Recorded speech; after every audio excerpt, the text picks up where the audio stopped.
देश में लोगों की आस्था का जैसा मजाक पाखंडी बाबाओं ने बनाया, वैसा शायद ही किसी और ने किया होगा।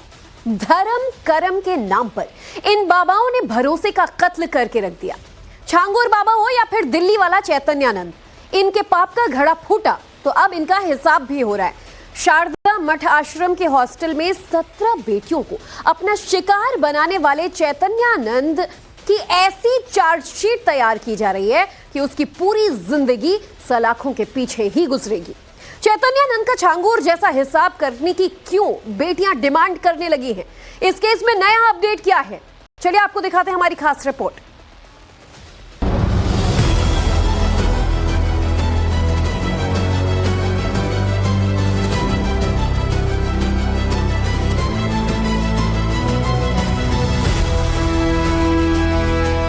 एक भगवाधारी साधक तो दूसरा पीर फकीर, लेकिन हकीकत सामने आई तो ये दोनों ही शातिर शैतान निकले। इनके जुर्मों का बही खाता खुला तो एक सेक्स रैकेट चलाने वाला अश्लील बाबा निकला, तो दूसरा धर्मांतरण की फैक्ट्री चलाने वाला गुनहगार। चैतन्यानंद और छांगुर दोनों ही बहरूपिये निकले, इच्छाधारी निकले, सबसे बड़े अधर्मी निकले।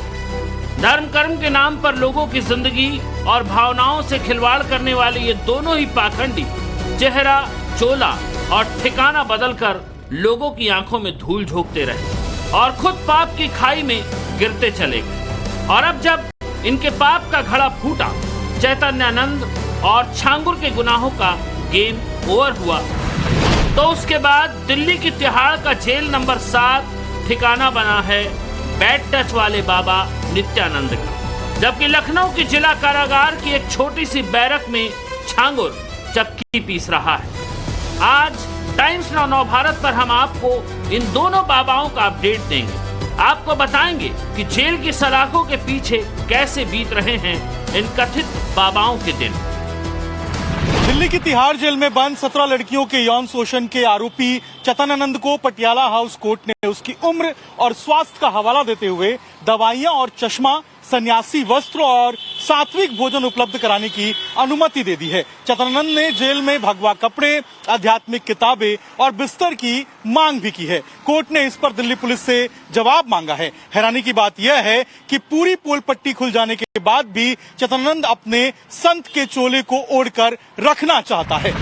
ऐशो आराम की जिंदगी जीने वाला बाबा चैतन्यानंद दिल्ली की तिहाड़ जेल में बेहद तकलीफ में है। जेल सूत्रों के मुताबिक वो पूरी रात नहीं सोता, रह कर उठकर बैठ जाता है। उसे जेल मैनुअल के हिसाब से जो खाना दिया जा रहा है वो उसे पसंद नहीं आ रहा। लेकिन अभी तो ये सिर्फ शुरुआत है, क्योंकि चैतन्यानंद के काले कारनामों का पिटारा खुल चुका है और जो खुल रहा है उसके आधार पर पुलिस ऐसी चार्जशीट तैयार कर रही है कि चैतन्यानंद आजीवन सलाखों के पीछे से निकल नहीं पाएगा।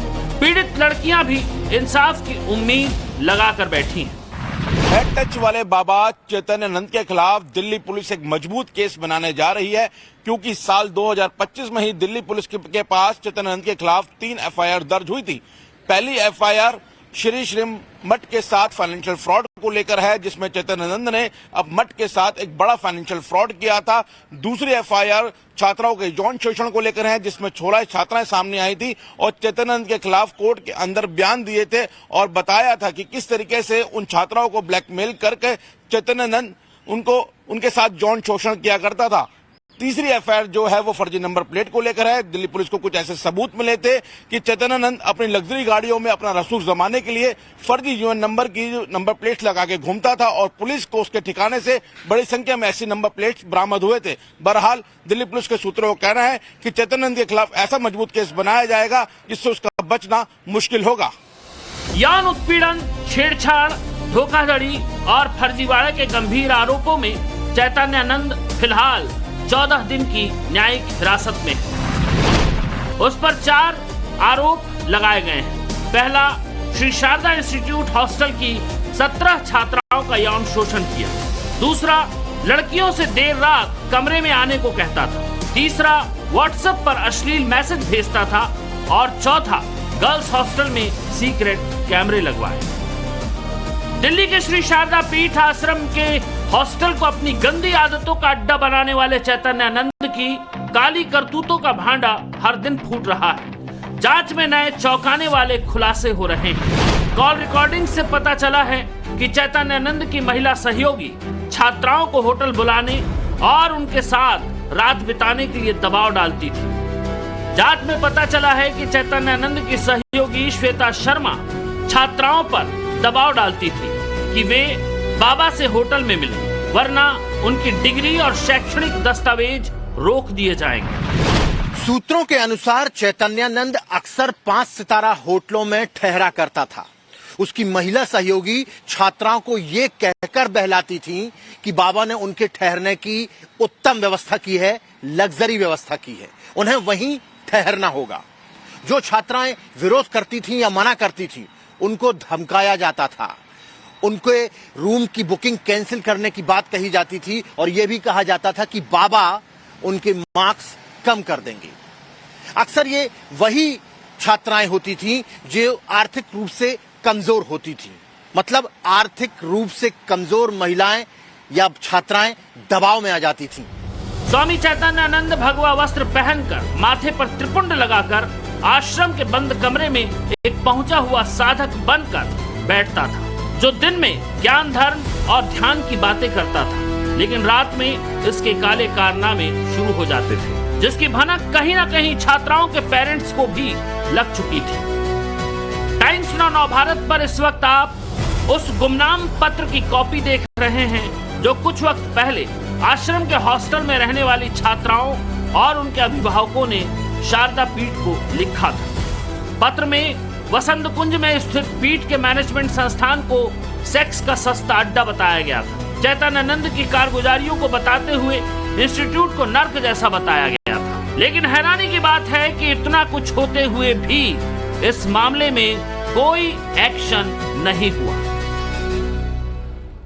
ये स्वामी किस तरीके से मतलब परेशान करता था, प्रताड़ित करता था?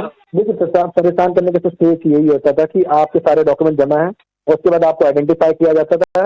वो अपना आइडेंटिफाई करने के बाद सुन लेते थे लोगों को, लड़कियों को। उसके बाद फिर उनके जो स्टाफ होते थे वो उनके बिहाफ पे जाके उनसे बात करते थे, उनको मोटिवेट करते थे, उनको कोशिश करते थे कि वो उनकी हाँ में हाँ मिलाए। उसके बाद फिर स्वामी जी का अपना शुरू होता था, उनको ऑफर देना, बाहर घुमाना। यौन शोषण का आरोपी स्वामी चैतन्यानंद बेहद शातिर था। वो लगातार अपने रूप और नाम बदलता रहा। चैतन्यानंद सरस्वती पहले पार्थ सारथी रुद्र के नाम से जाना जाता था। बाद में उसने कई नाम बदले, पार्थ सारथी, स्वामी पार्थ सारथी और अंत में चैतन्यानंद सरस्वती। बाबा ने सफेद चोला पहनकर सबसे पहले उत्तराखंड के टिहरी में रामकृष्ण मिशन ज्वाइन किया था। इसी दौरान 2003 में उसने अपना नाम पार्थ सारथी रुद्र से बदलकर BR पार्थ सारथी रख दिया। हालांकि रामकृष्ण मिशन ज्वाइन करने के बाद भी चैतन्यानंद ने हेराफेरी नहीं छोड़ी और वहां के अकाउंट्स में कथित तौर पर गड़बड़ी करने के बाद उसे मिशन से निकाल दिया गया।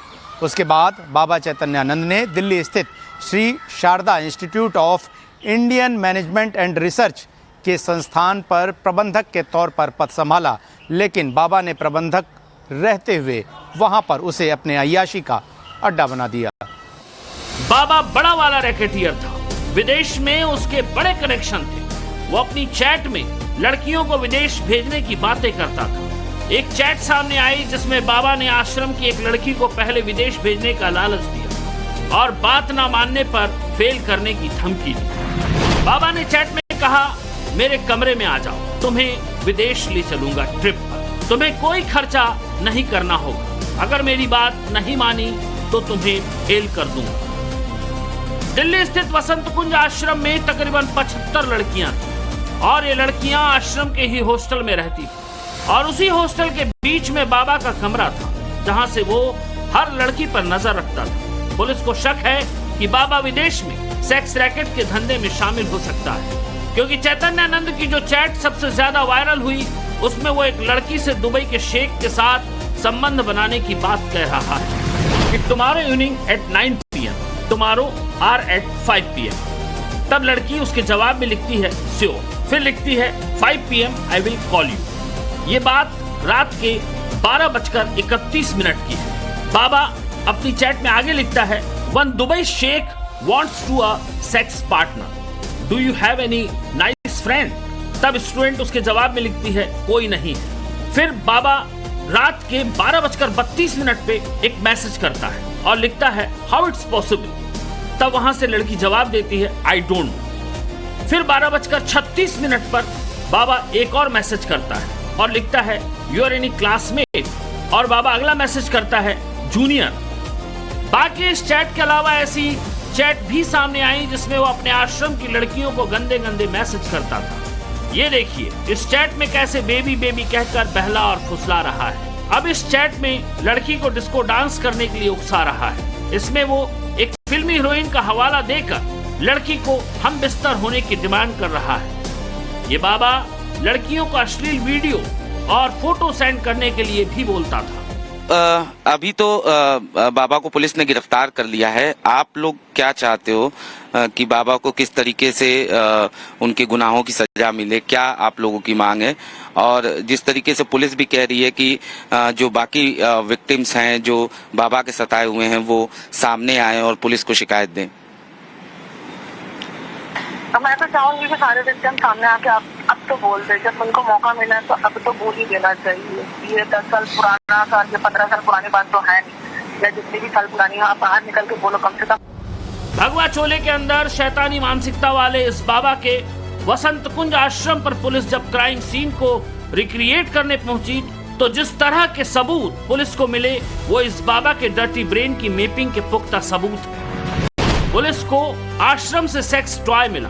इतना ही नहीं, आश्रम से 5 पॉर्न सीडी भी मिली थी। पुलिस की जांच में यह भी पता चला कि चैतन्यानंद के दुबई में भी संबंध है। लोग वहां से अक्सर आश्रम में आते थे। आश्रम में रहने वाली हर छात्रा को इंटर्नशिप या फिर नौकरी के लिए दुबई भेजने का सपना दिखाया जाता था। बाबा लड़कियों को खास तवज्जो देता था।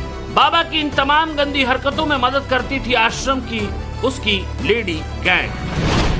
ये तीनों इंस्टीट्यूट की पूर्व कर्मचारी हैं। तीनों बहनें हैं जिसमें श्वेता डीन थी और काजल और भावना वार्डन थी। तीनों महिलाएं बाबा की भरोसेमंद थी। हॉस्टल की लड़कियों को बाबा तक पहुंचाने, उन्हें डरा कर रखने से लेकर धमकी देने तक में इसी लेडी गैंग का हाथ था।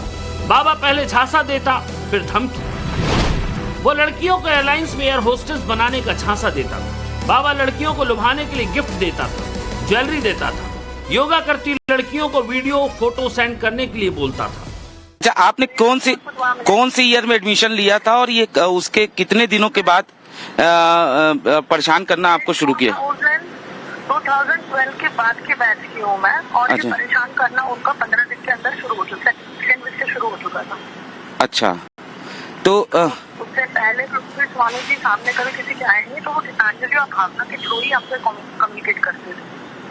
अच्छा, तो क्या मतलब बाबा ने कुछ इस टाइप के अपने गुर्गे भी बना रखे थे जो उनका साथ देते थे? वैसे स्वामी जी डायरेक्टली कभी मुझसे सामने से स्टार्टिंग के डेज में कभी बात नहीं करे। हाउएवर एक टाइम ऐसा हुआ था कि उन लोगों ने उससे बात की थी। स्वामी चैतन्यानंद ने झूठ, फरेब और फर्जीवाड़े का ऐसा इंद्रजाल खड़ा किया कि हर कोई हैरान रह गया। अपना भौकाल टाइट करने के लिए अमेरिका के पूर्व प्रेसिडेंट ओबामा और यूके के पीएम रह चुके डेविड कैमरून के साथ अपनी फर्जी फोटो तक फ्रेम करा ली। अपनी गाड़ियों पर फर्जी नंबर प्लेट भी लगवाए, डिप्लोमेटिक नंबर वाली फर्जी प्लेटें बनवाई, खुद को यूएन का ब्रांड एम्बेसडर तक बता दिया। लेकिन एक दिन इस फर्जी बाबा के पाप का घड़ा फूटना था, सो फूट गया। अगर आप देखेंगे तो सेक्स रैकेट चलाने वाला स्वामी चैतन्यानंद हो या फिर साइकिल पर अंगूठी बेचकर खुद को पीर घोषित करके कन्वर्जन गैंग चलाने वाला छांगुर, दोनों का मॉडस ऑपरेंडी बिल्कुल एक जैसा है। भरोसे की बुनियाद पर बेटियों से छल, कोडवर्ड, लालच और धमकी देकर अपने उद्देश्यों की पूर्ति। इन्होंने भेष बदला, नाम बदला, चोला बदला, ठिकाना बदला, बस नहीं बदला तो गुनाहों का तरीका। अपने प्रभाव और रसूख से एक सेक्स रैकेट चलाने लगा तो दूसरा हिंदू बेटियों के धर्मांतरण की फैक्ट्री। छंगूर बाबा हो या चैतन्यानंद, दोनों धर्म की आड़ में अपना उल्लू सीधा कर रहे थे। दोनों की एक ही मोडस ऑपरेंडी थी कि धार्मिक चोला ओढ़कर मासूम लोगों को अपने झांसे में फंसाना। अगर छंगूर की बात करें तो वो धर्मांतरण का खेल खेल रहा था, तो वहीं चैतन्यानंद गरीब छात्राओं को अपने इंस्टीट्यूट में एडमिशन दिलवाकर उनको ब्लैकमेल कर उनका यौन शोषण करता था। छंगूर को तो उसके कर्मों की सजा जेल में मिल रही है, तो वहीं दिल्ली पुलिस ने भी चैतन्यानंद के खिलाफ ऐसी कार्रवाई की है कि उसका जेल से निकलना नामुमकिन होगा। कहते हैं वक्त सबका हिसाब करता है। छांगुर को धर्म परिवर्तन का शिकार बनी हिंदू बेटियों की बद्दुआ लगी और उसका पूरा साम्राज्य योगी राज में मिट्टी में मिल गया। ठीक वैसे ही स्वामी चैतन्यानंद को उन बेटियों की बद्दुआ लगी जिसका उसने शोषण किया। चैतन्यानंद के फाइनल हिसाब का वक्त भी आने वाला है। ब्यूरो रिपोर्ट, टाइम्स नाउ, नव भारत।